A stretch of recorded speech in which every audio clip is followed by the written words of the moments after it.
Uluslararası Lif ve Polimer Sempozyumu'nun birinci oturumu olan, paralel oturumlardan birincisi olan Technical Textile oturumuna hoş geldiniz. Bir miktar gecikmemiz oldu. Bunun sebebi online oturumlarda bu tür şeyler yaşanır. İlk davetli konuşmacımız Çek Cumhuriyeti'nden Profesör Doktor Lubos katılacaktı.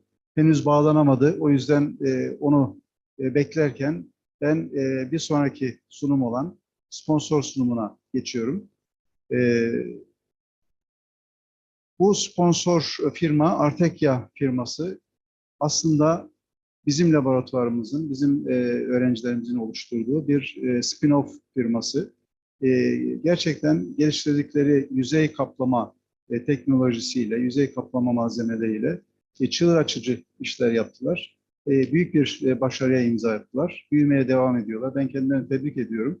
Bugün bize hem sponsor olarak destek verdiler hem de deneyimlerini paylaşacaklar. Artekya firmasından Burçak Arıca Hanım'ı ben mikrofona davet ediyorum. Sunumlarını yapmak üzere. Burçak Hanım buyurun.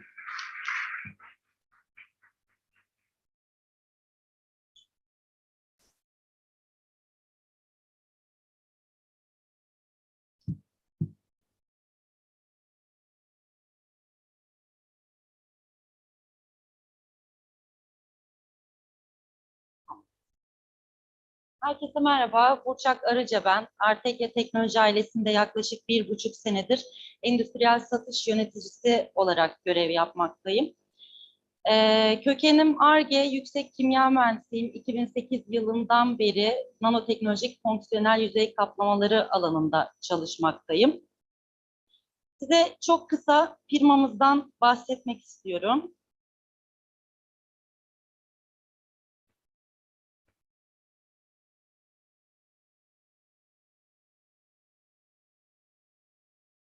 Destek alabilirim.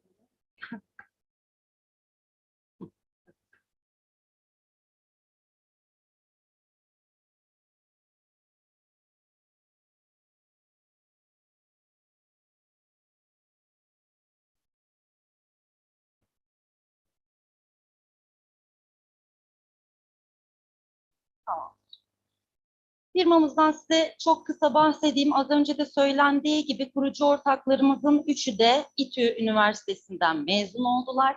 Artekya Teknoloji firmamızın ilk adımları Nano FMC Çalışma Grubu'nun İstanbul Teknik Üniversitesi laboratuvarında nanoteknoloji üzerine yapmış olduğu Ar-Ge çalışmaları esnasında atıldı. Şirketimiz kurulduğu günden bugüne kadar pek çok devlet destekli projelere imza attı.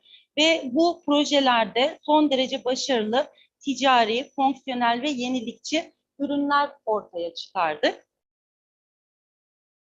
Nasiol bizim markamız. Nasiol markası altında pek çok fonksiyonel yüzey kaplama ürünümüz ve tekstil yüzeyler için aprelerimiz bulunmakta. Şu an 50'den fazla çalışanımız bulunuyor. Cam, metal, tekstil, ahşap, plastik, seramik, boyalı yüzeyler gibi aklınıza gelebilecek pek çok yüzey için pek çok farklı fonksiyonda endüstrinin farklı ihtiyaçlarına yönelik yüzey kaplama ve apre malzemeleri geliştiriyor, üretim ve satışını yapıyoruz. Biz %100 yerli bir firmayız. Ar-Ge'mizi kendi bünyemizde yapıyoruz. Üretimimizi, kalite kontrolümüzü hepsini kendi bünyemizde yapıyoruz ve müşterilerimize her seferinde aynı kalitede ürünü göndermeye gayret gösteriyoruz. 2011 yılında ilk ürünümüzü piyasaya sürdük. Biraz tarihçemizden size çok kısa bahsedeceğim. Cam ve seramik yüzeyler için olan ürünümüzü 2012 yılında piyasaya sürdük. 2013 yılında şu an piyasa tarafından oldukça bilinen ZR53 ve Metal Coat F2 isimli metal ve boyalı yüzeyler için geliştirilmiş ürünlerimizi piyasaya sürdük. 2013 yılında ilk ihracatımızı yaptık. 2014 yılında ahşap ve doğal taş emici yüzeyler, beton yüzeyler için geliştirdiğimiz ürünlerimizi ürettik ve piyasaya sürdük. 2017 yılında yeni merkezimize taşındık. Biz şu an TÜBİTAK MAM serbest bölgede bulunuyoruz. Aynı zamanda İkitelli'de de bir ofisimiz, depomuz ve küçük miktarda bir üretim tesisimiz bulunuyor. 2018 yılında Çekya'da bir ofis açtık. Aynı zamanda orayı depo olarak da kullanıyoruz ve o lokasyona yakın müşterilerimize doğrudan oradan ürün gönderiyoruz. Bu da onlar için daha avantajlı oluyor. 2019 yılında ihracat yaptığımız ülke sayısını 140'a ulaştırdık ve 2020 yılında 45 tane distribütör sayısına ulaştık. Dünyanın pek çok farklı yerinde ve geçtiğimiz senede Amerika'da bir ofis ve depo açtık. Yine Çekya'daki ofisimiz gibi orayı da aynı amaçla kullanmaktayız. Asıl üretimimiz ve Ar-Ge'miz dediğim gibi TÜBİTAK serbest bölgesinde bulunuyor ama dünyanın pek çok farklı yerinde distribütörlerimiz ve ofislerimiz bulunmakta. Kompakt bir firmayız. Şu an 50'den fazla çalışanımız var ama ürünün fikir aşamasından geliştirilmesi, üretilmesi, pazarlanması, satışı vesaire bütün aşamaları kendi bünyemizde gerçekleştirebiliyoruz. Şu an 54 farklı ülkede distribütörümüz var. 140'tan fazla ülkeye ihracat yapıyoruz ve 500'den fazla yetkili bayimiz var. Ürün gruplarımızdan size çok kısa bahsedeceğim. Biz ürünlerimizi ana iki gruba ayırıyoruz. Bunlardan bir tanesi perakende ürünler, diğeri endüstriyel ürünler. Ben endüstriyel ürünlerden sorumlu yöneticiyim. Perakende ürünlerimizi de kendi içerisinde 4 farklı gruba ayırıyoruz. Bunlardan bir tanesi araç bakım ürünleri, ev bakım ürünleri, marin bakım ürünleri ve kişisel bakım ürünleri. Endüstriyel tarafta cam, ahşap, plastik, seramik, metal, tekstil, boyalı yüzeyler, aklınıza gelebilecek her tip yüzeye uygun farklı fonksiyonlara sahip yüzey kaplama malzemelerimiz var. Ve dediğim gibi farklı endüstrilerin farklı ihtiyaçlarına bu kaplamalarla çözüm olmaya çalışıyoruz. Kaplamalarımızın teknolojisinden biraz bahsedeyim. Biz sol-jel reaksiyon mekanizmalarını kullanarak ürünlerimizi üretiyoruz. Kullanıma hazır ürünler. Piyasada çok yaygın olarak bulunan suyla inceltilen florokarbon karışımları gibi ürünler değiller. Herhangi bir katkı malzemesine ihtiyaç duymuyorlar. Ve yüzeyde çok çok ince, nano boyutta bir network meydana getiriyorlar. PFOS ve PFOA içermiyorlar. Çevre ve insan sağlığına dost ürünler ve yüzeye yaptıkları bağ sayesinde de son derece kalıcı ürünler. Müşterilerimizin onlara bir müşteri gibi bakmaktan ziyade onların yanında bir çözüm ortağı olmaya çalışıyoruz. Onları her anlamda desteklemeye çalışıyoruz.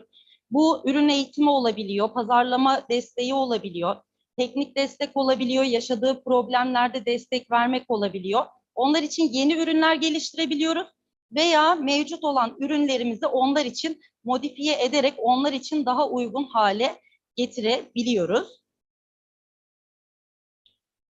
Kaplamalarımızın genel olarak ne gibi fonksiyonları olduğundan size bahsedecek olursam, öncelikli olarak bizim ürünlerimiz şeffaf, nefes alabilir ürünler. Hidrofobik, oleofobik ürünlerimiz var. UV, kimyasallar, fiziksel etkenlere karşı dayanıklılık sağlayan ürünlerimiz var. Anti grafiti bir ürünümüz var. Özellikle grafitiye maruz kalan yüzeyleri grafiti maruziyetinden korumak için. Süper hidrofobik bazı ürünlerimiz var. Bunların dışında yeni çıkardığımız antiviral, antibakteriyel bir ürünümüz var. Deri yüzeyler için olan ürünümüzde yüzeydeki sürtünmeyi azalttığımız, renk transferini önlediğimiz bir ürün var. Gibi daha pek çok farklı fonksiyonları kaplamalarımıza adapte ediyoruz. Ürünlerimiz REACH uyumlu. Az önce de söylediğim gibi çevre ve insan sağlığına dost ürünler pek çok farklı bağımsız organizasyondan test edilip onaylanmış vaziyetteler.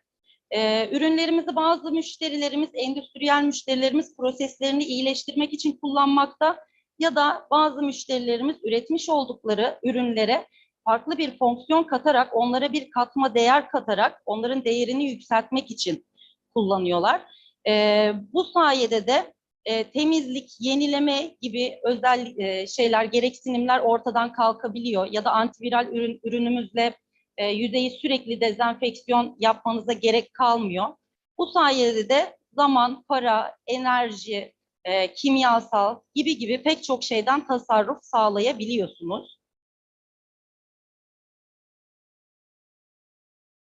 Tekstil ürünlerimizden de bugünün anlam ve önemine yönelik çok kısa bahsetmek istiyorum.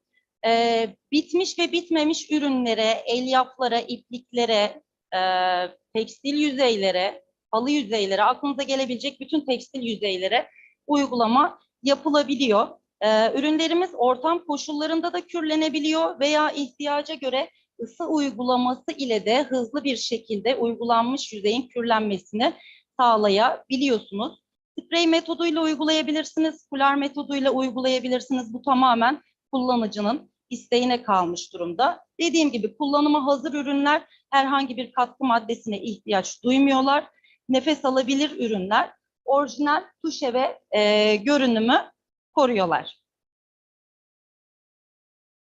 Şu an bizim aktif olarak ticari vaziyette 4 tane ürünümüz bulunmakta. Bunlardan T grubu olan ürünler hidrofobik, oleofobik, leke dayanımı olan, yıkama dayanımı olan nefes alabilir ürünlerimiz. Bir de yeni piyasaya sürmüş olduğumuz Nasiol Anti-VRL isimli antibakteriyel ve antiviral bir ürünümüz var.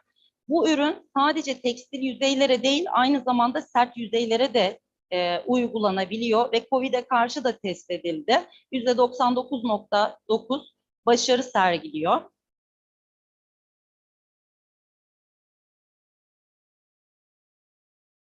Evet, benim sunumum bu kadar. Öncelikle organizasyonda emeği geçen herkese, beni dinlediğiniz için sizlere teşekkür ediyorum. Sorunuz varsa alabilirim. Biz bugün ve yarın dışarıda standımız da var. Ayrıca insan kaynakları uzmanımız Hatice Hanım da burada. Eğer ilerleyen zamanlarda öğrenci arkadaşlarımız bizim bünyemizde staj yapmak isterse veya bizim bünyemizde çalışmak, bizim ailemize katılmak isterlerse lütfen Hatice Hanım'la iletişime geçsinler.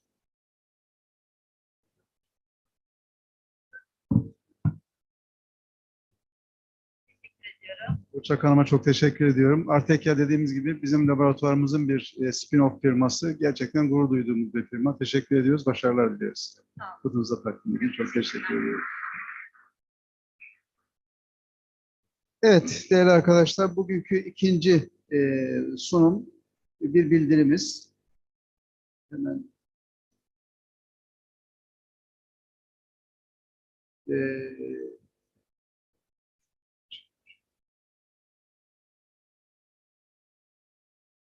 Technical Textile oturumunun konusu olan yanmazlık konusundaki bir çalışma.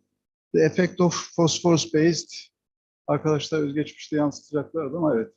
The Effect of Phosphorus-Based FR on the fire performance and flammability properties of basalt fiber reinforced Acrylonitrile-Butadiene-Styrene composites. Çağrıalp Arslan bu sunumu yapacak. Buradan yapacak. Buyurun Çağrıalp Bey.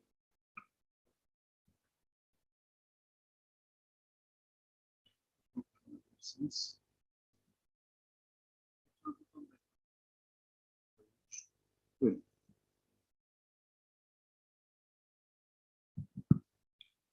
Good afternoon, everyone. First of all, before my presentation, I would like to recognize myself. My name is Çağrıalp Arslan. I work at Barton University Department of Textile Engineering as a doctoral research assistant. Today, my topic is the effect of a phosphorus-based flame retardant on the fire performance and flammability properties of basalt reinforced Acrylonitrile-Butadiene-Styrene composite. Here is the outlines of the presentation. Okay, what's the purpose of the study? This study aims to improve the fire performance and the flame retardancy properties of basalt reinforced Acrylonitrile-Butadiene-Styrene composite using aluminum diethylphosphonate compound at different concentration.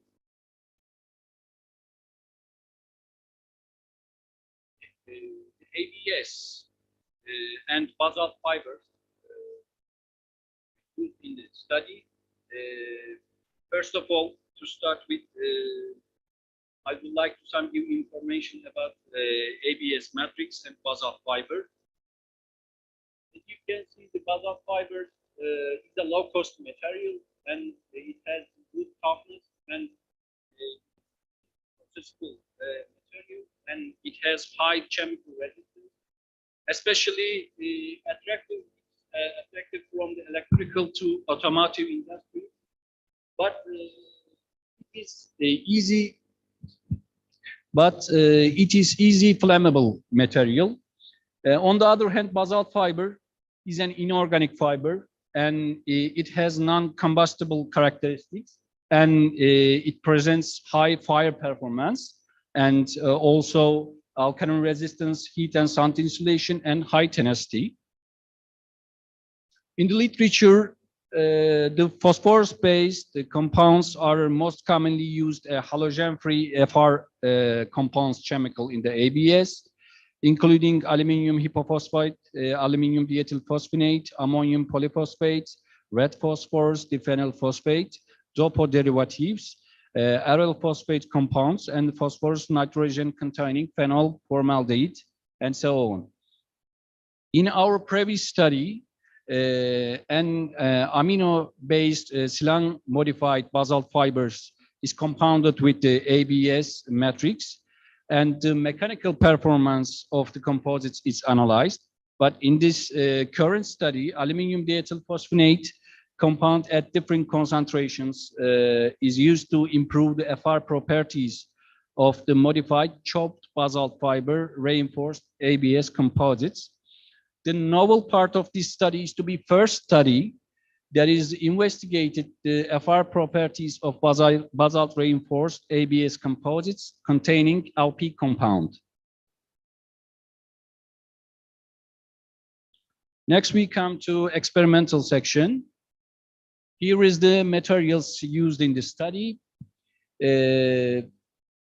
Chopped basalt fibers have a length of 6 millimeters that used in the study, and the LP compound has the phosphorus content of average 20% used in the study. Here is the production stage of the composites, how the mixtures were prepared. A constant amount of basalt fiber, namely 20% used in the study, and 3 different concentrations are selected for LP compound, 5, 10, and 15%. And the compounding process was carried out on a laboratory type, co-rotating twin screw extruder, and limit oxygen index and UL94 test samples were molded in a laboratory type injection molding machine, and a hot press used for mass loss calorimeter test sample. Characterization methods and thermal properties of the samples are determined by thermogravimetrical analysis, and flame retardant properties are evaluated by LOE test, UL94 vertical test, and mass loss calorimeter test. After the mass loss calorimeter test, char residues are inspected by SEM analysis. Next, we come to experimental results and discussions. Thermal degradation of the samples. The thermal stability are determined by the thermogravimetrical analysis, and as you see, this figure shows the thermogravimetric and derivative thermogravimetry curves of the samples, and the table shows TGA test data of the samples. As you can see in this figure, the black color is a ABS matrix. It undergoes to thermal decomposition at 2 steps. First one is at around 450 degrees Celsius, and second one is nearly 600 degrees Celsius. With the addition of basalt fiber, the initial thermal stability increases, and the char yields also extremely increase because the undecomposed characteristics of basalt fibers, and also incorporation of LP compound into the ABS-BF composites. Char yields also increases, and the added amount of LP compound reaches to 15%, and 28% char yield is achieved. The thermal decay products of aluminum diethylphosphonate, one of them is methyl group, and the other one is diethylphosphonic acid. Diethylphosphonic acid is effective on the gaseous phase, and also it promotes the char yield. Fire performance of the composites. The figure shows a heat release rate versus time graph of the samples, and fire performance of the composites are determined by the mass loss calorimeter test. Peak heat release rate, average heat release rate, peak mass loss rate, total heat evolved, and total mass loss parameters are considered as the evaluation of the composite ABS matrix and composites. The lower value in these data, that means better fire performance is achieved. Seen from the figure, these curves belongs to ABS matrix. A sharp HRR peak is observed. With the addition of basalt fibers, the shape of curves shifts to a plateau-like curves and expand the burning time, and also addition of basalt fibers degrades the peak HRR and average HRR and peak mass loss, and THE values decreases. And the incorporation of LP compounds, regardless of amount, further degrades these values. That means aluminum diethylphosphonate compounds promotes also char residues and improve the fire performance of basalt fiber reinforced ABS composites. And in addition, more flat, you can see here, more flat HRR curves and delay burning times are observed using LP compound, and the addition of 5 and 15% LP compound reduced to peak HRR value composites at about by about 70%. Here is the digital image and some micrographs char residues remained after mass loss calorimeter tests. As you can see in green color basalt fiber, because it has it is non-combustible fiber, is clearly seen in green color. But in the same micrographs of the ABS-BF composites, a large and big porous structure are you seen, and very few solid chars at around the basalt fibers are seen.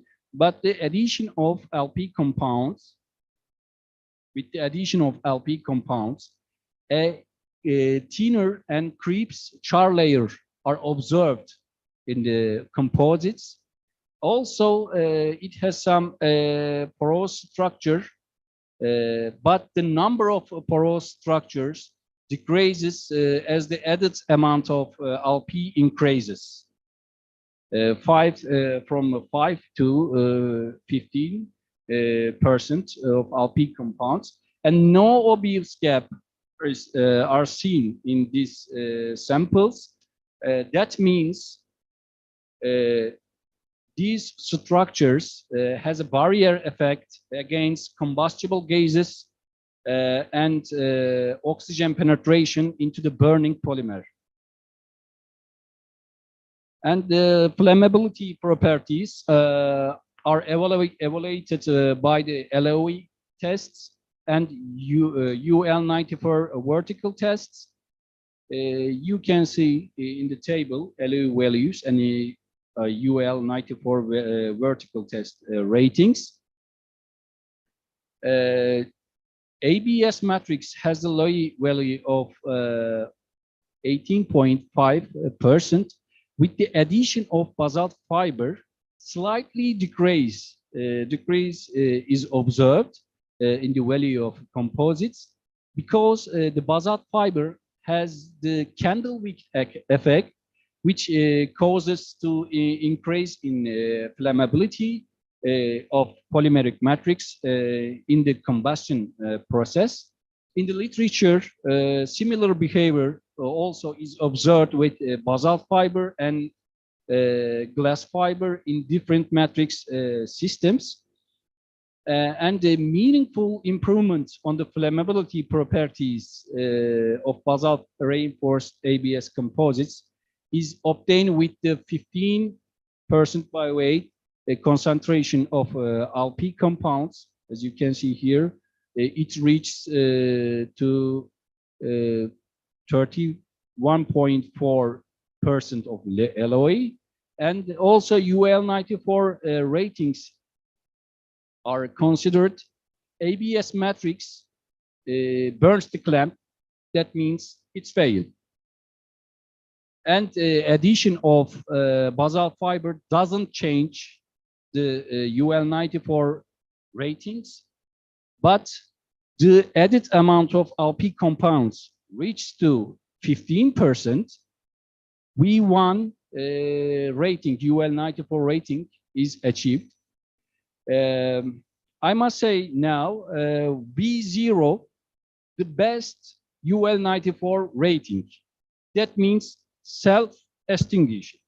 But V1 also a good rating for the samples. The best rating in here.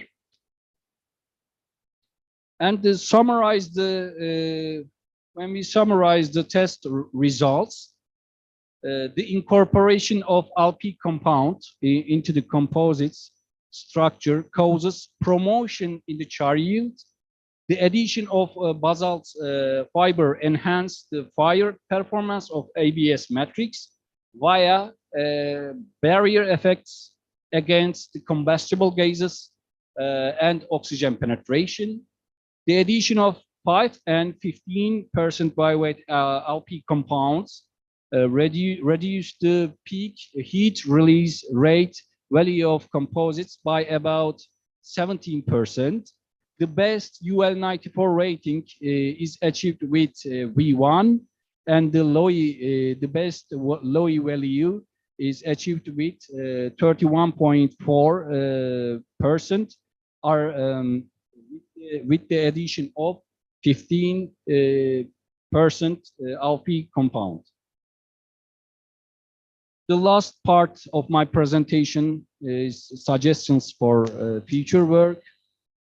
For future studies, different FR compounds can be used to achieve synergistic interactions with the Alp compound.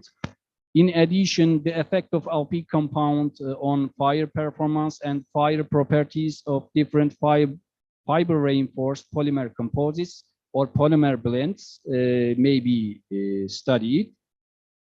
Here is the references, and thank you for your attention and listening me.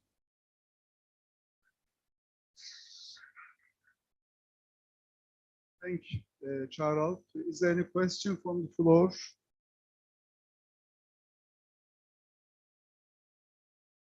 Is there any question from the floor with regard to the presentation? Okay, if there's no question, I thank Çağrıalp Arslan for this presentation, and I very much appreciate his work. Thank you very much. remember 10 Ulpas.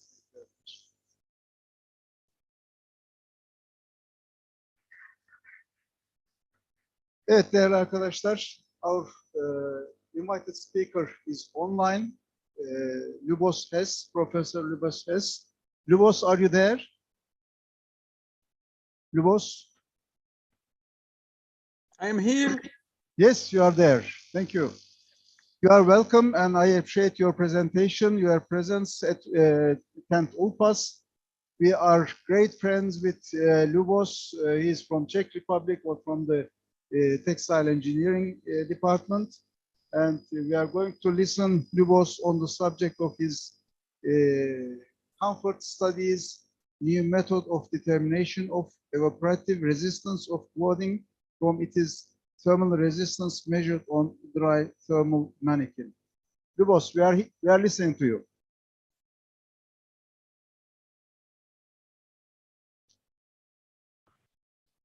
Good Lubos, afternoon. okay, we are waiting. This is other presentation. This is not Lubos' presentation. Lubos, Yes. do you have any presentation? Will you share the screen? Well, there is not my share screen. Yes. It's not yours. I don't know what to do now. We can give you the share. You can share your presentation. Okay. Okay. It will work. Yes. Yes. Okay. Go ahead, Lubos. Okay. Just a moment. Presentation.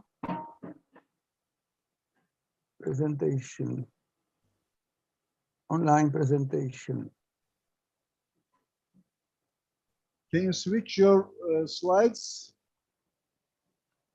My technical man says that you have not presented, shared the right file or right. Do you? Can you switch back to the screen and then reshare the file itself rather than the view, slideshow? Lidunko, prosím tě, pojď sem. Pojď mi pomoct. Just a moment. I am now helpless. Co mám dělat? Presentation. Online presentation. But I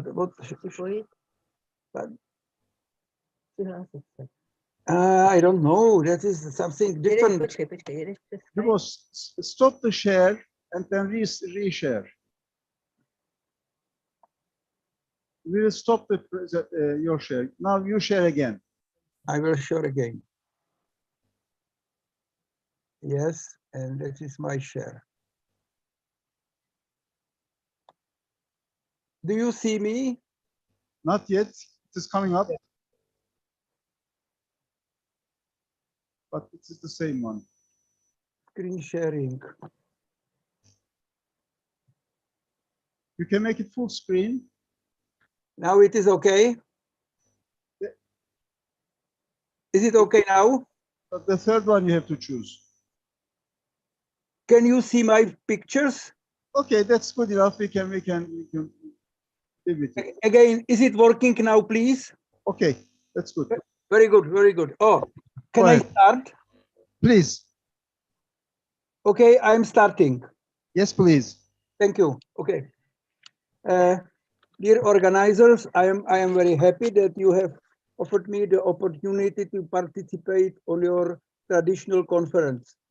This time I will present, let's say, a small discovery which would help to any user to extend the use of thermal mannequins, which are the best way to evaluate clothing comfort of real clothing.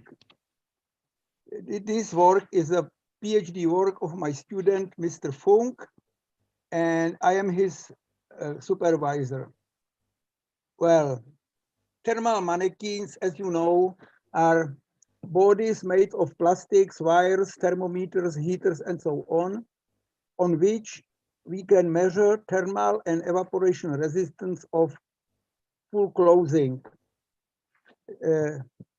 There are two sorts of mannequins. There are dry mannequins, which cannot sweat, and there are also sweating mannequins, very costly and suffering from low repeatability. Do you hear me well? Is it okay, everything? It is very well, Lubos. Go ahead. Very Thank well. you very much. So, thermal mannequins are divided up to 20 sections, each of them separately heated and cooled, and the principle depends on measurement of heating power necessary to heat that separate parts of the body to the body temperature, mostly 35 centigrade.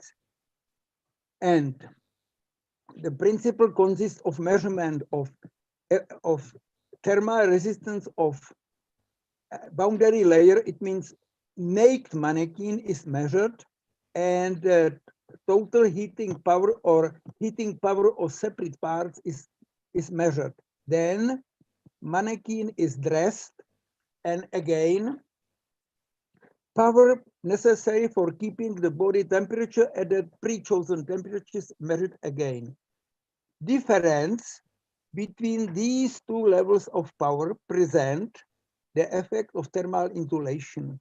And then using simple equations, it is possible to calculate thermal resistance of clothing systems, which involves thermal resistance of proper clothing and thermal resistance of air gaps.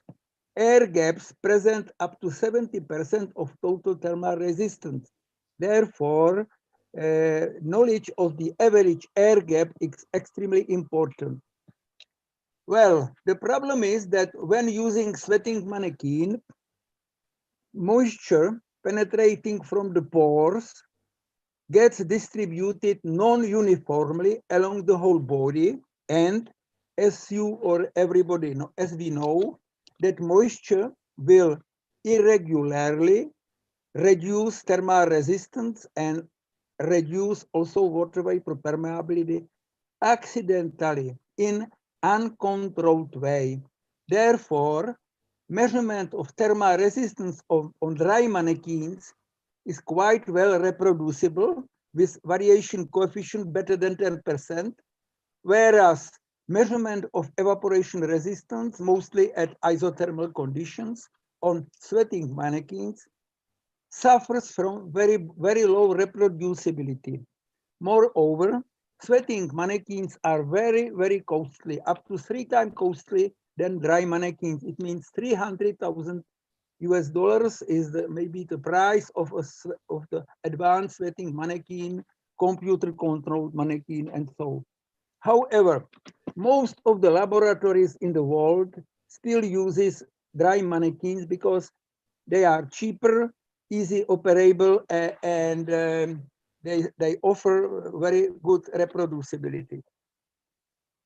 Our goal is to employ the results on RCT, thermal resistance measurement from dry mannequin, and extend that result in such way that also evaporation resistance can be determined. This is a dream of many users. You know, sweating mannequins represent, we call it wet sweating, but people are mostly wearing clothing in the regime of dry sweating. It means that directly water vapors is released from the skin and then making cooling effect. Incredibly, cooling effect from dry sweating can be higher than cooling effect from wet sweating. So our principle is the following. We measure thermal resistance of clothing, and by double measurement we separate the thermal resistance of clothing and we get thermal resistance of air gaps. Then we make simulation on vertical skin model. In our case, this is our small permetest. Our small permetest vertical skin model measures very quickly and enables to simulate the thermal and evaporation resistance of air gaps, of simulating air gaps up to 16 millimeters of thickness of width of that air gaps. So in next step,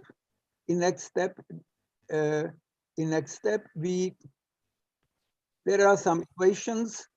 Most of these results were already published, but I will not focus on equations. I will focus on the real results.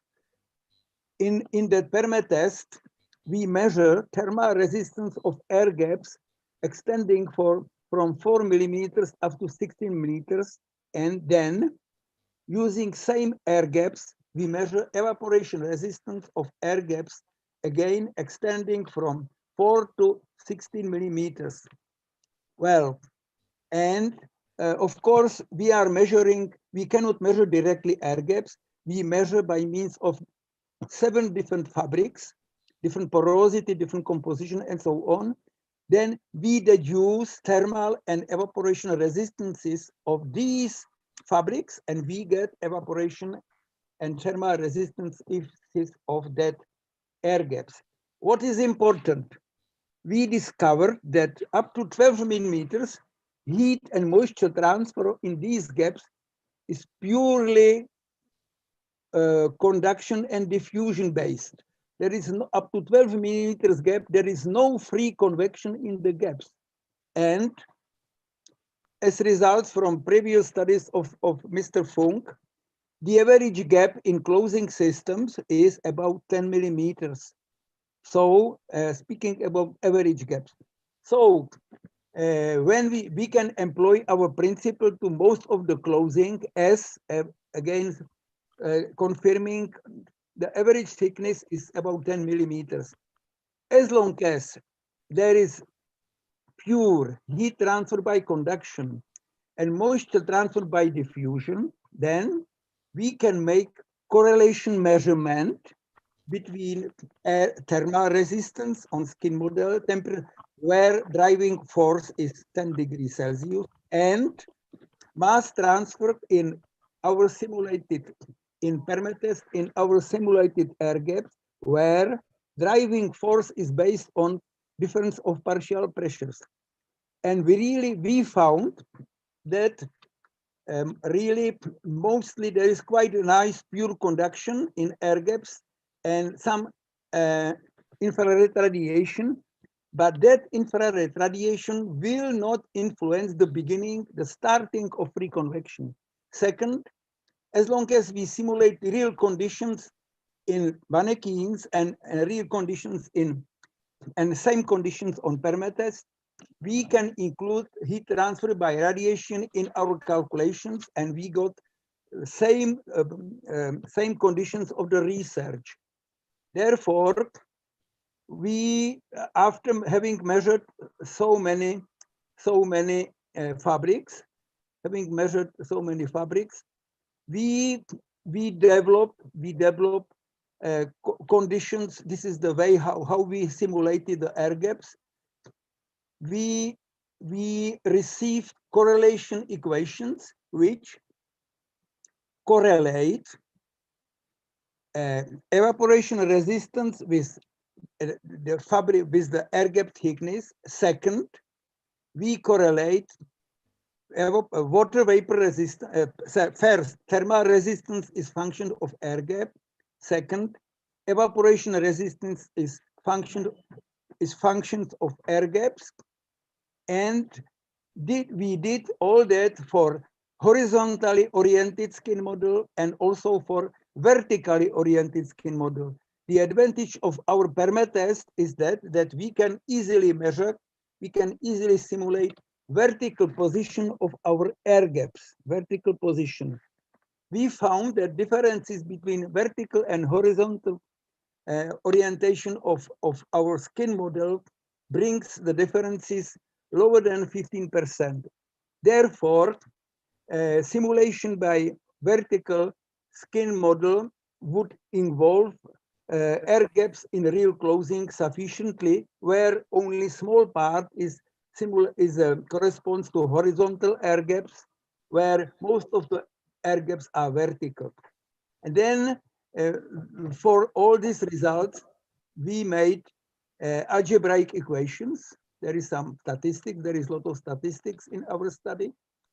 And then we found final equation, queen equation of our research. And this equation correlates thermal resistance measured on dry Manikin. So if you know thermal resistance, you will, if you study, investigate thermal resistance of your maybe protective clothing on dry Manikin, any dry Manikin, then you get RCT value. You put your RCT value in that equation and you get RET value, which is the results. So by means of our approach, based on several sets of transformation equations, we are able to calculate evaporation resistance on dry Manekins by means of our equation. This equation is specific for different fabrics. Why? Because fabrics are porous, and frankly, we should admit that in that gaps, there is no pure conduction, there is no pure diffusion, there are small surface turbulences which may change the results up to 20% unless we get free convection. So our measurement are very well reproducible, and for different fabrics, from polyester, polypropylene, and blends, we get slightly differing equations, transformation equations, which enables the recalculation of thermal resistance measures on dry Manikin into thermal resistance measured on wet Manikin. And that is, in my view, this is a revolutionary solution which would extend quite substantially applicability of dry Manekins.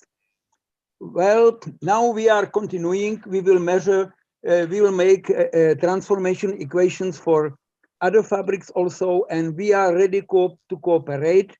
We can step by step offer to other uses of dry Manekins our transformation equation, or we can invite your students, PhD students, to Liberec, and they can measure their own transformation equations within their master or doctoral projects. Please come to Liberec and help us. Thank you for your attention.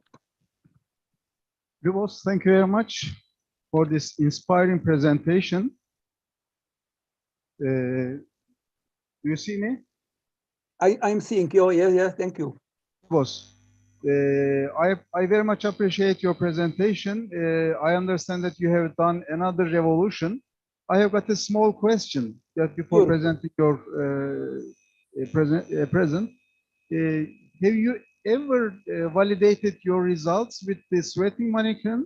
Yeah, you are proposing that your calculations and transformation with your permatest, you are able to simulate the sweating Manikin using the normal Manikin? Yes, sir. We did it. Your tests. Mr. Funk spent 2 months in Sweden, in the Lund University, and he found that except small gaps, because small gaps are strongly influenced by draping properties, bending rigidity, shearing rigidity of fabrics, except for thin gaps. For gaps 8 to 16 millimeters, the differences between our modeling and measurement on very great, nice sweating Manikin in the Lund University, the differences were within 20%. So considering complexity of the whole process, I would say that precision is sufficient. Lubos, thank you very much for your presentation. We very much appreciate. Next time we would like to see you in Istanbul and present your certificate of appreciation in physical form, and then your mug as well. I have a mug with me, and when you come to Istanbul next time, I will present that to you. Thank you very much again. Thank you very much for possibility to present this idea. Thank you. Lubos, thanks. Okay, our next speaker is Mouna Stambouli. I believe Mouna is online now. Yes, yes. Mouna, you are there? And we can hear you, but a little bit confusing. We can improve that. Yes, your presentation is here, and word is yours, Mouna. Thank you. Good afternoon, everyone. I want to present myself. I'm Mouna Stambouli, a Tunisian PhD student, and I'm very happy to be here today among you to talk about my research work entitled Effect of Calcium Carbonate Particle Size and Content on the Physical and Thermal Properties of the PVC film layer used for coated textiles. My work plan is as follows. We will start with a general introduction, then we will go to the material and methods part, then we will attack the results and discussion part, and we will finish with a conclusion. A synthetic leather, called also coated textiles, is a flexible composite material comprising at least one polymeric layer and one textile layer, the substrate, adhered together by a specific technique and process. It's enough to apply a layer of resin, called the plastisol, on a textile substrate. The addition of the plastisol to the textile structure under the effect of heat gives what is called coated textiles or synthetic leather. Generally, a synthetic leather is composed of two polymeric layers, which are, the first is called superficial or skin layer, and the second one is called expanded or foamed layer, and the textile substrate. The coating technology, as well as the chemicals, textile structures, and the machines used differ from one product to another, depending on the application and the function that is going to fulfill it.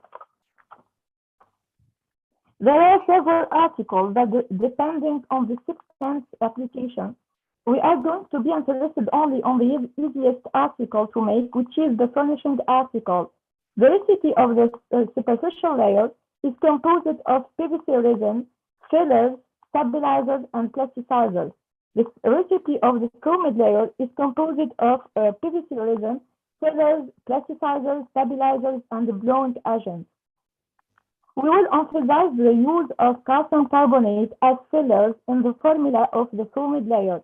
When asked about the usefulness of using calcium carbonate, the company's managers said that using calcium carbonate reduces only the cost of the material.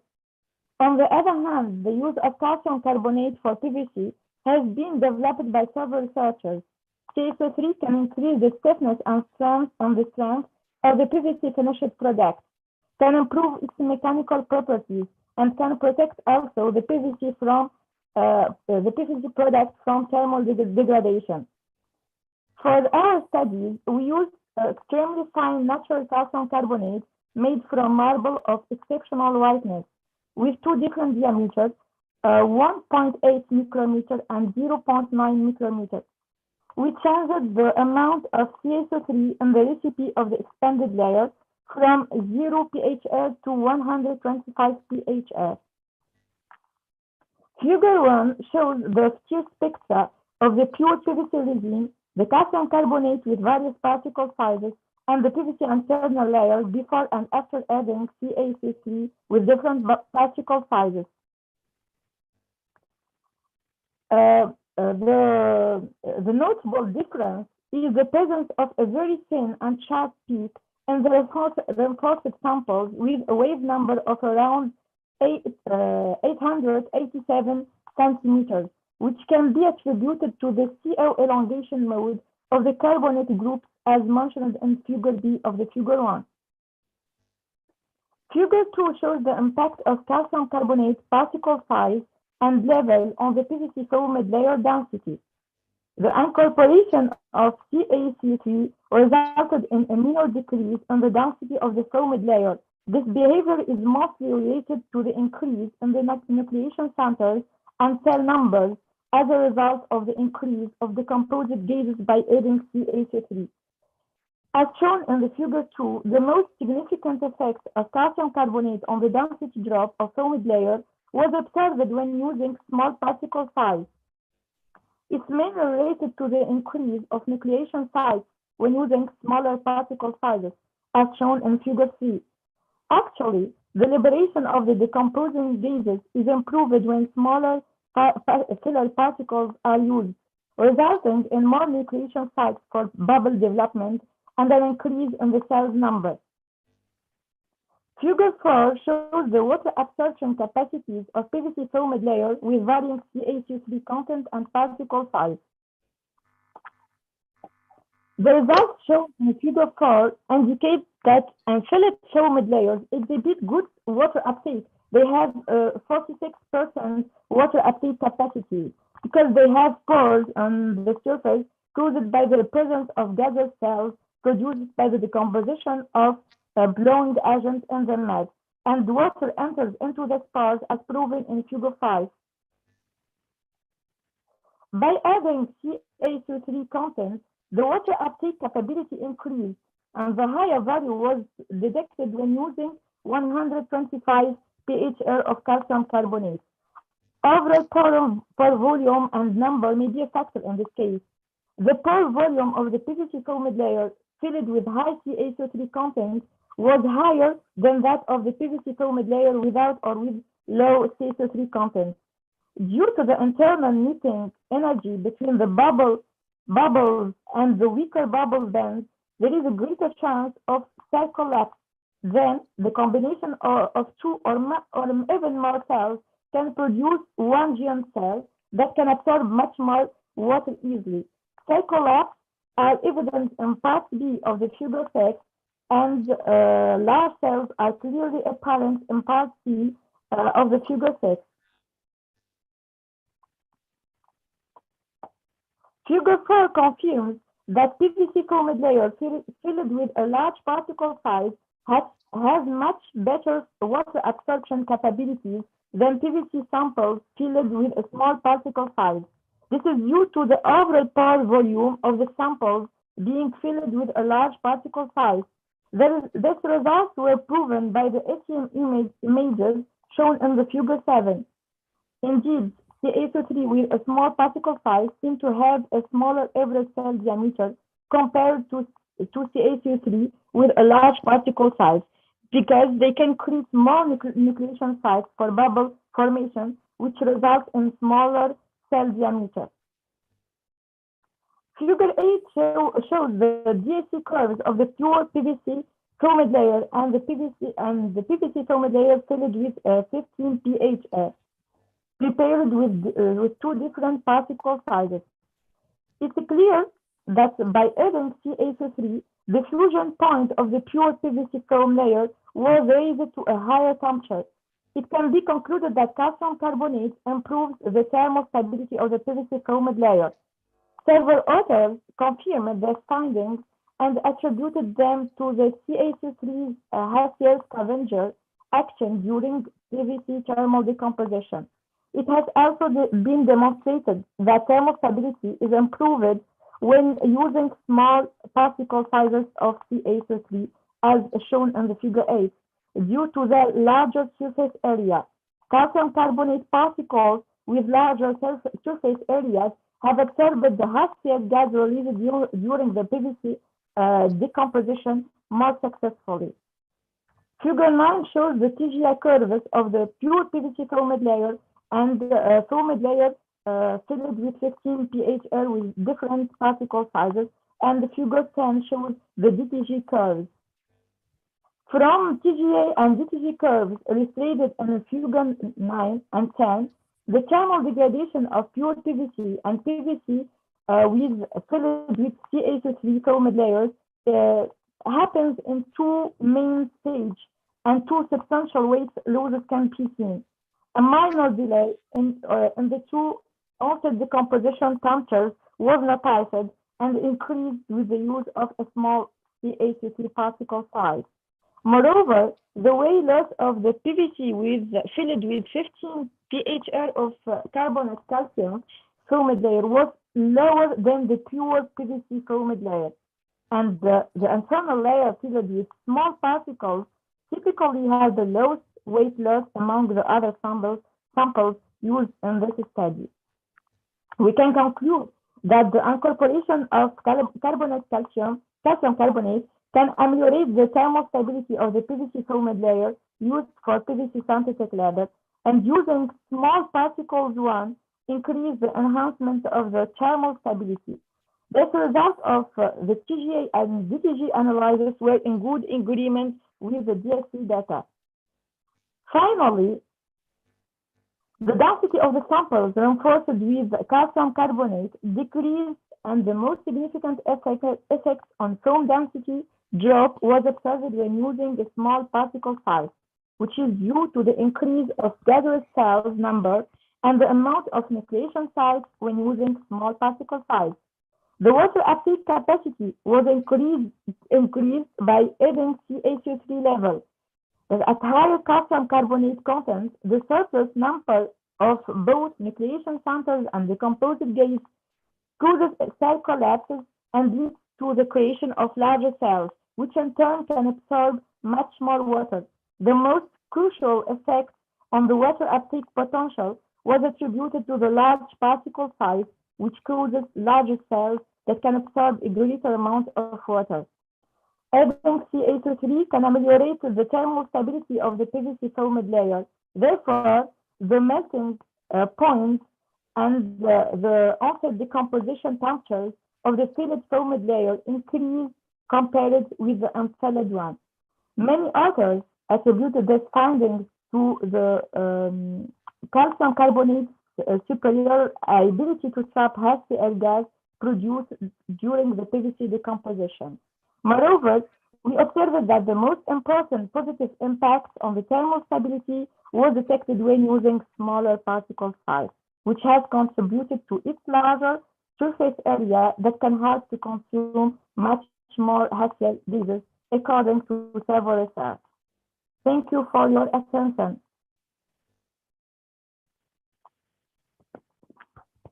Mouna, thank you very much for your contribution. That was an important experimental work on the PVC formed surfaces.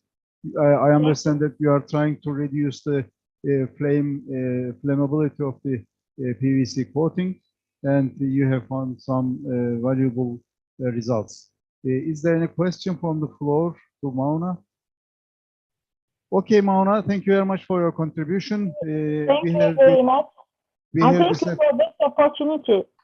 Thank you very much. We have the certificate to be sent by email to you. And when you come to Istanbul, you have got a symposium mug with me. You can take it with you. Okay, thank you very much, Mouna. Thank you very much. Take care, bye bye. Evet, bugünkü ikinci sponsor sunumumuz Uğurlar Tekstil'den olacak. Bir firma videosu izleyeceğiz ve Uğurlar Tekstil'i tanımış olacağız.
Evet, Uğurlar işletme videosu.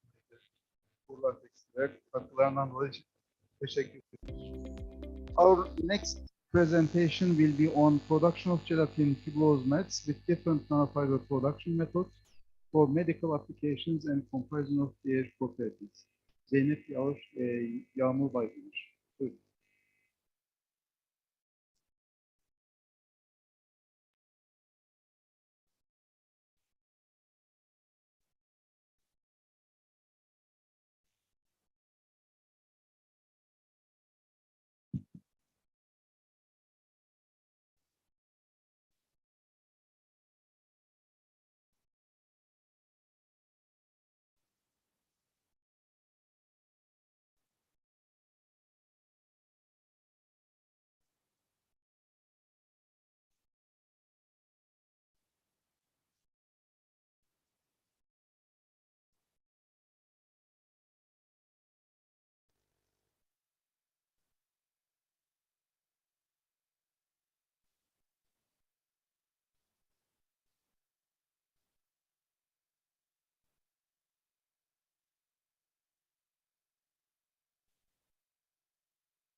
Gelatin with 4 separate nanofiber solution blowing and centrifugal spinning, so that we aim to decide on production method in which the most suitable fibrous web structure is obtained medical application and shed light on science in this respect.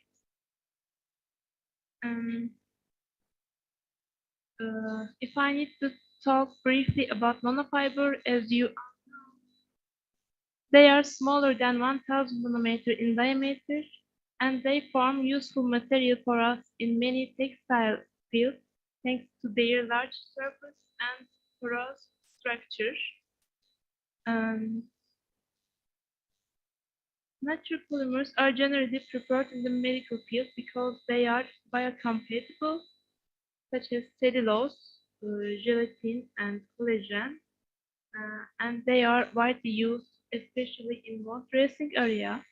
So if we need to talk about why we choose gelatin, because gelatin is a non-toxic, biodegradable, non-immunogenic, and biomaterial obtained by hydrolysis of thermally denatured collagen. And gelatin is widely used for many biomedical applications, such as controlled drug release vehicles, wound dressing due to appropriate absorption efficiency. And I would like to briefly talk about the production methods as well as gelatin. And there are various nanofiber production methods: electrospinning, electroblowing, and solution blowing and centrifugal spinning are the main ones. Electrospinning method is one of the most common and old methods used in the production of nanofiber structure. And the electrospinning system consists of a syringe pump, syringe collector plate, or a rotating drum and a power supply. And in the solution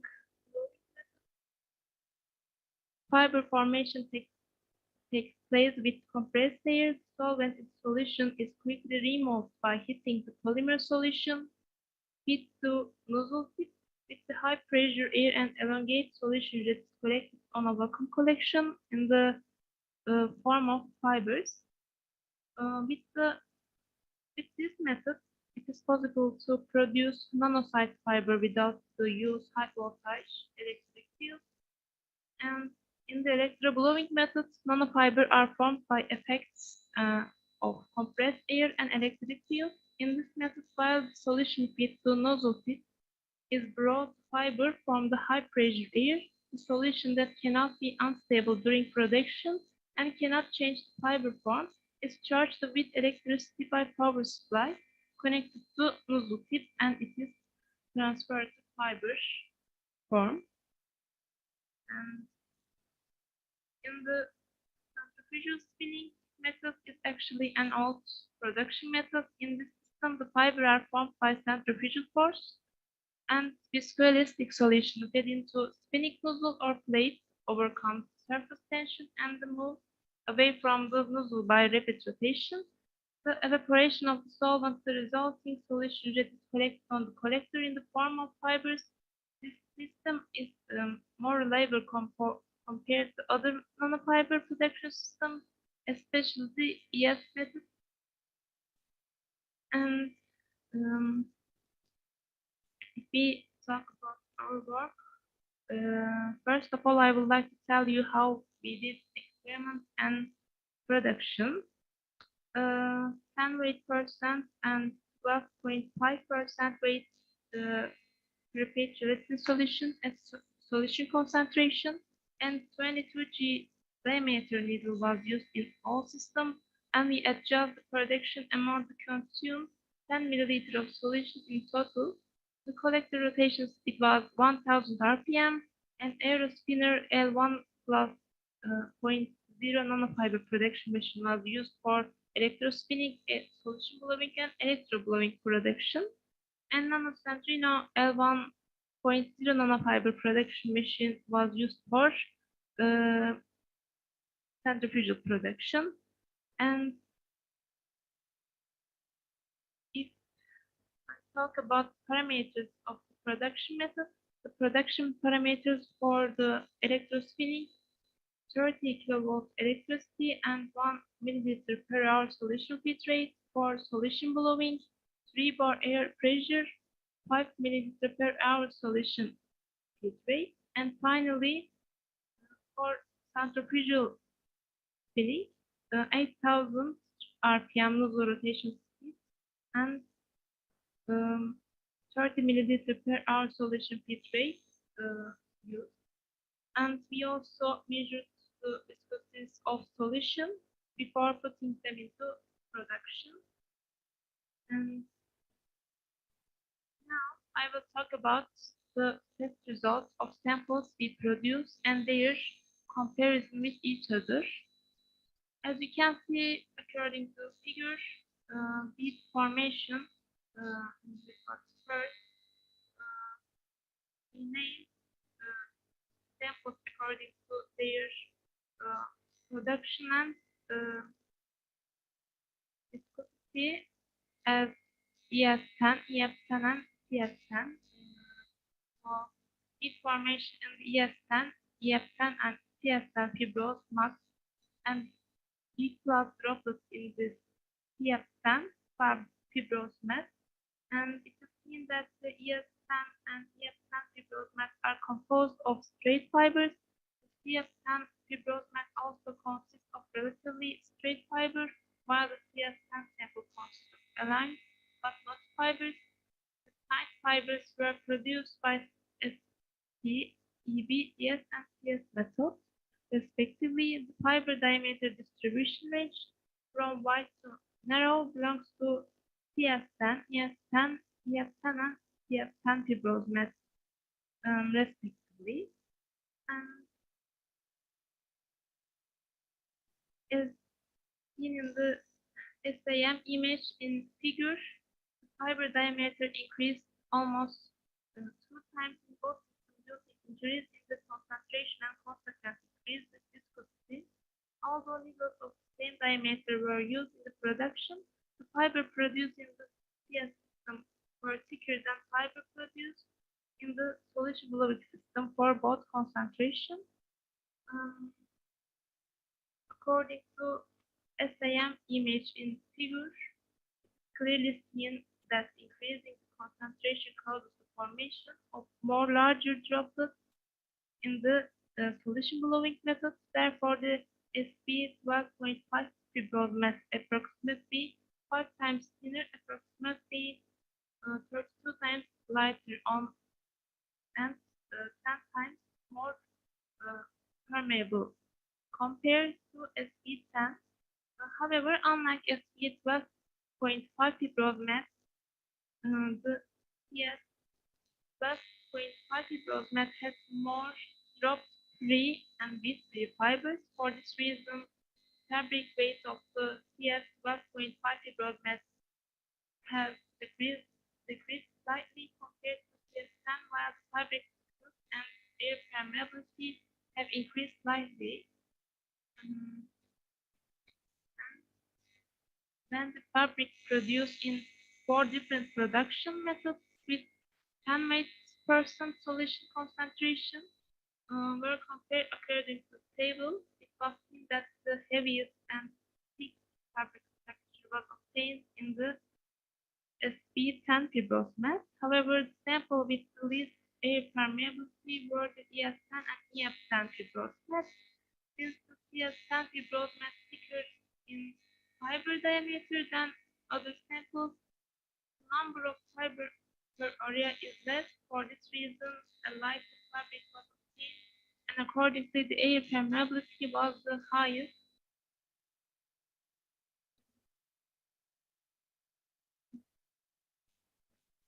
We can explain that solidity as the solid volumes per area of the sample.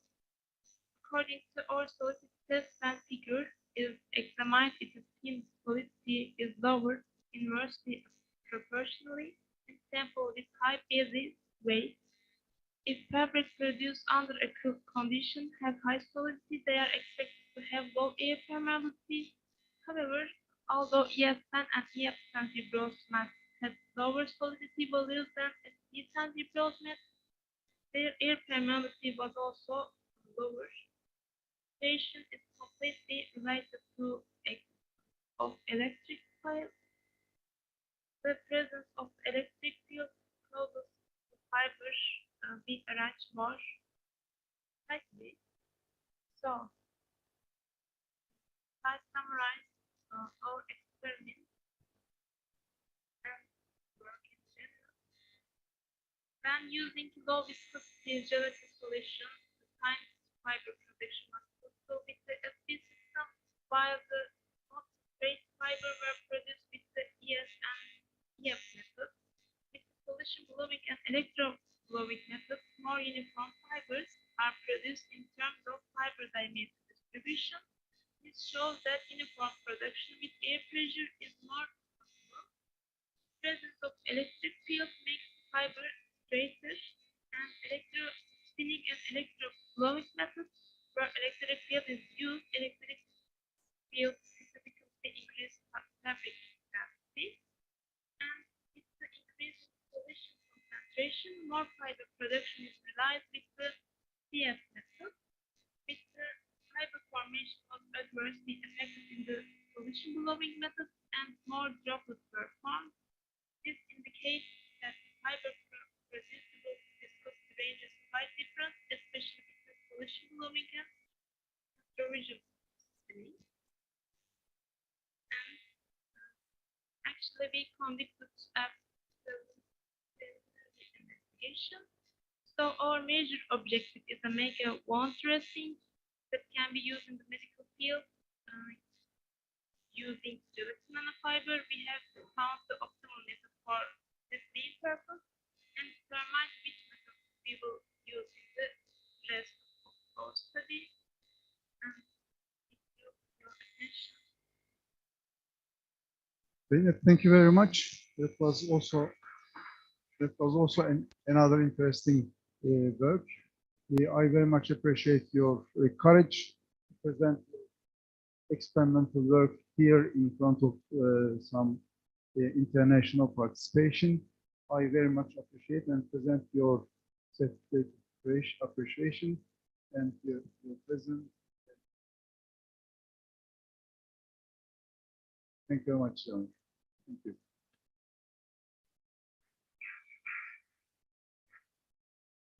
Okay, our last speaker is online, and we have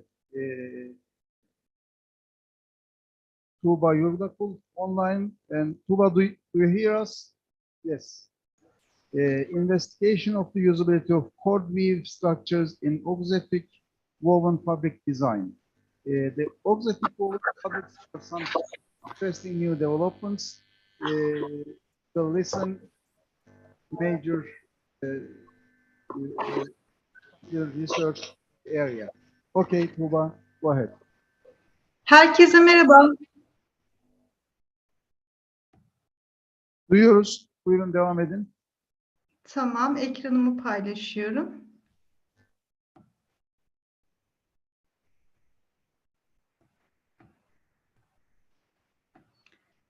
Sunumum gözüküyor mu şu anda?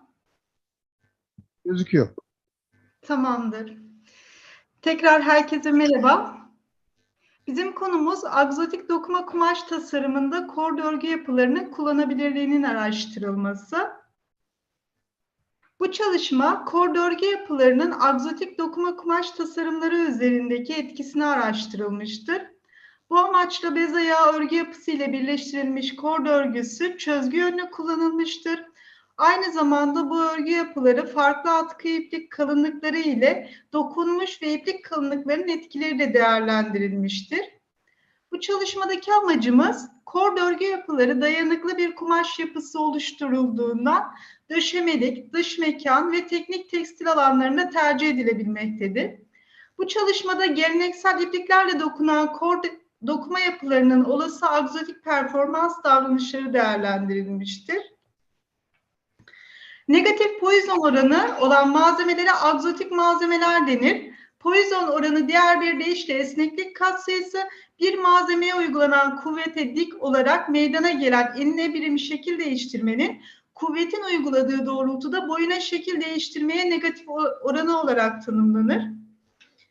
Pozitif poison oranına sahip malzemelerin aksine agzotik malzemeler gerildiğinde yanal olarak genişler ve sıkıştırıldığında yanal olarak büzülür. Agzotik dokuma kumaş yapıları konvansiyonel örgü tasarımı ile agzotik iplik kullanılarak, konvansiyonel iplik ile agzotik örgü tasarımı kullanılarak ve agzotik iplik ve agzotik örgü tasarımı birleştirilerek üretilebilir. Literatürde agzotik bir kumaş geliştirmek için çözgü ve atkı ipliklerinde geleneksel ipliklerin farklı kombinasyonların kullanıldığı belirtilmiştir. Ayrıca agzotik kumaş yapımında konvansiyonel ipliklerin kullanılmasının faydasının agzotik elyaflara göre daha yüksek yapısal stabiliteye sahip olmaları olduğu belirtilmiştir. Kord örgüleri kumaş yapısında çözgü veya atkı yönünde ilerleyen oluklu efektler veya kabarık şeritler oluşturan desen yapılarıdır. Çözgü veya atkı yönlerinde oluşturulabilen farklı desen yapılarında kord örgü çeşitleri vardır. Deneysel çalışmamıza baktığımızda bu çalışmada kord örgü yapısının dokuma kumaşın agzotik performansı üzerindeki etkisini incelemek için kord örgü yapısı kullanılarak kumaşlar dokunmuştur. Dokuma kumaş örgü yapıları şekil 1'de sunulmuştur. F1 kumaşının desen yapısında uzun iplik atlamaları daha baskındır. F2 kumaşının desen yapısında uzun iplik atlamaları yapan iplikler arasında birebir bağlantı yapan iplik kesişimleri alanları eklenmiştir. F2 kumaşın birebir kesişme bölgesinin yoğunluğu F1 kumaşından daha yüksektir. Kumaşlar tekstüre polyester çözgü ve atkı iplikleriyle dokunmuştur. Ayrıca atkı ipliğinde iplik kalınlığının etkisini incelemek için iki farklı kalınlıkta iplik kullanılmıştır. Kumaşların yapısal parametreleri ve 50 kat büyütmede mikroskop görüntüleri tablo 1 ve şekil 2'de sunulmuştur. Kumaşların çözgü ve atkı yönündeki çekme ölçümleri Shimazu AGX Plus mukavemet cihazında ISO standart test yöntemlerine göre yapılmıştır. Numune ölçüm uzunluğu 200 mm, çekme hızı 10 mm/dakika olarak ayarlanmıştır. Kumaşlar çekme testi sırasında 20 mm uzamaya kadar 5 saniyelik bir zaman aralığı ile bir dijital mikroskop ile fotoğraflanmıştır. Ölçüm düzenimiz şekil 3'te gösterilmiştir. Kumaşın hem enine hem de boyuna yöndeki gerilmelerini hesaplamak için kumaş üzerine işaretleyiciler yerleştirilmiştir. Kumaş üzerine yerleştirilen işaretleyiciler arasında mesafeler hem gerilimsiz hem de gergin halde alınan kumaş görüntülerinden MATLAB yazılımı kullanılarak geliştirilen bir yöntemle ölçülmüştür. Poisson oranı denklem 1 kullanılarak aşağıdaki şekilde hesaplanmıştır. Deneysel sonuçlarımız ve tartışmaya baktığımızda kor örgü desenlerinde dokunan kumaşların olası agzotik performanslarını değerlendirmek için kumaşların çözgü ve atkı yönlerindeki Poisson oranları araştırılmıştır. Şekil 4'te F1 kumaşın çözgü yönü altında agzotik davranış gösterdiği görülmüştür. F1 kumaşının her iki atkı iplik kalınlık değerlerinde de negatif Poisson oranı değeri verildiği görülmüştür. 300'den Y F1 kumaşımızda 7,5 mm uzama değerine kadar negatif Poisson oranı elde edilirken 600'den Y'de 10 mm'ye kadar negatif Poisson oranı davranışı görülmüştür. Kalın atkı ipliği kullanılması durumunda kumaşın agzotik performansının daha uzun uzama değerleri altında devam edebileceği gözlenilmiştir. Ayrıca kumaşlara uygulanan uzama değerleri arttıkça pozitif Poisson oranı değerleri göstermesine rağmen 20 mm uzamada 0,1'in altında kaldığı gözlemlenmiştir. Bu sonuç kumaş deformasyonlarının 20 mm'lik yüksek bir uzama altında nispeten düşük olduğunu göstermiştir. Şekil 5'e baktığımızda F1 kumaşında atkı yönlü uzama altında pozitif Poisson oranları elde edilmiştir. Şekil 5'te uzama devam ettikçe Poisson oranlarının belirli bir değerden sonra giderek azaldığı görülmüştür. Literatürde kumaş Poisson oran değerlerinin büyük uzamalarda giderek azalması beklendiği belirtilmiştir. Belli bir aşamadan sonra kumaş uzamaya devam ettikçe kumaş yapısında birbirine bağlanan ipliklerin kilitlenmesi nedeniyle enine yöndeki gerilme daha fazla daralmazken boyuna gerilme artmaya devam eder. Sonuç olarak kumaşa uygulanan uzama arttıkça kumaşın Poisson oranı değerlerinin düştüğü gözlemlenmiştir. Şekil 6'ya baktığımızda F2 kumaşın çözgü yönlü Poisson oranı değerlerinde uzamaya bağlı olarak meydana gelen değişim sunulmuştur. F2 kumaşın çözgü yönü altında negatif Poisson oranının elde edilemediği gözlemlenmiştir.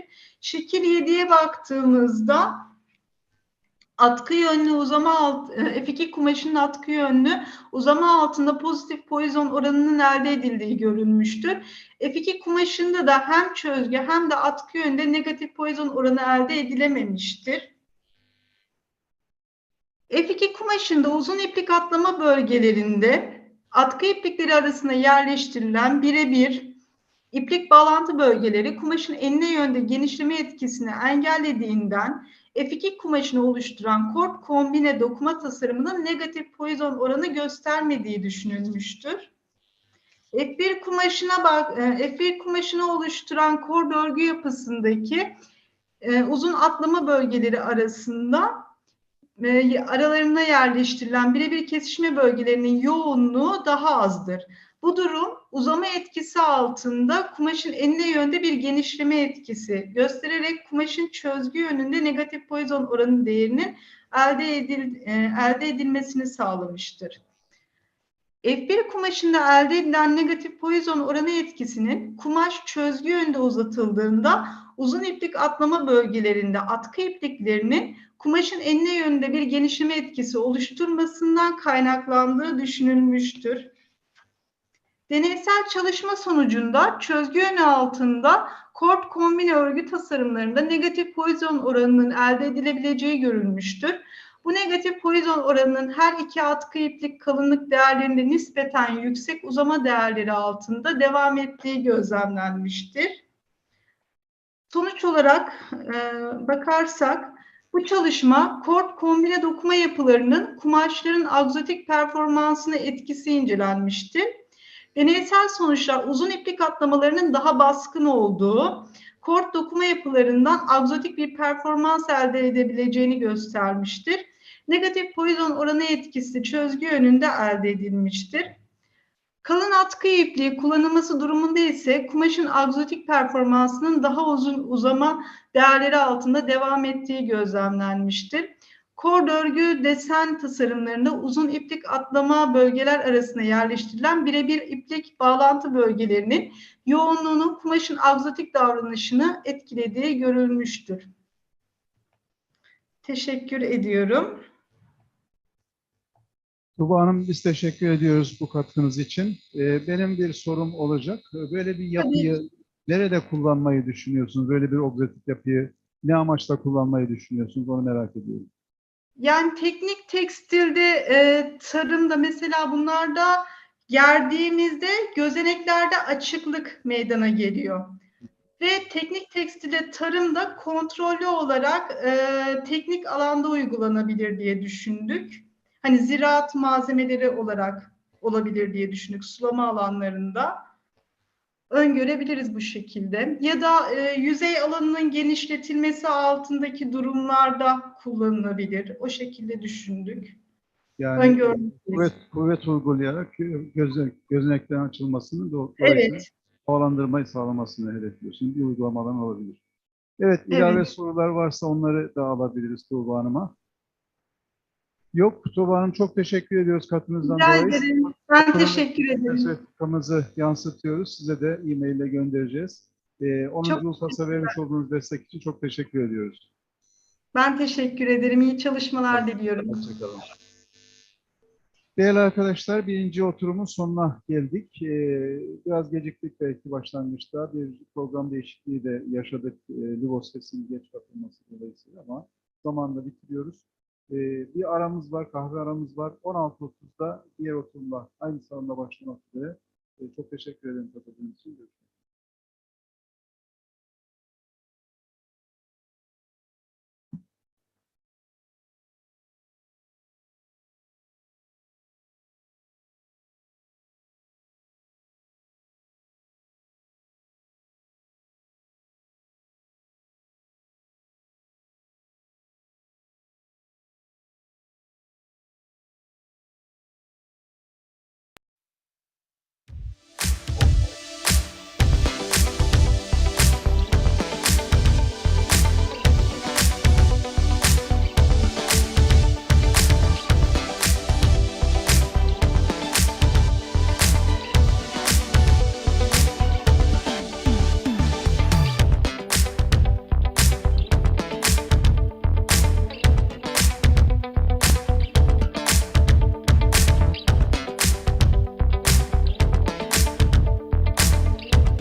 National T-Series textile surface nano-protection products meet and exceed the expectations of different businesses. Forming a protective nano-coating on threaded fabrics, National T-Series products provide these services with liquid and oil repellency, UV and chemical resistance, as well as easy-to-clean properties, not affecting their color, texture, or breathability in any way. These products offer long-term use, maintaining full effectiveness for up to 10 washes. They contribute to the maintenance of hygiene due to the easy-to-clean properties they provide. Nanofabric protection products prolong the lifespan of threaded textiles, also proving efficient in the long run. Free of PFAS, Naciol T-Series products are eco-friendly, safe, and non-toxic.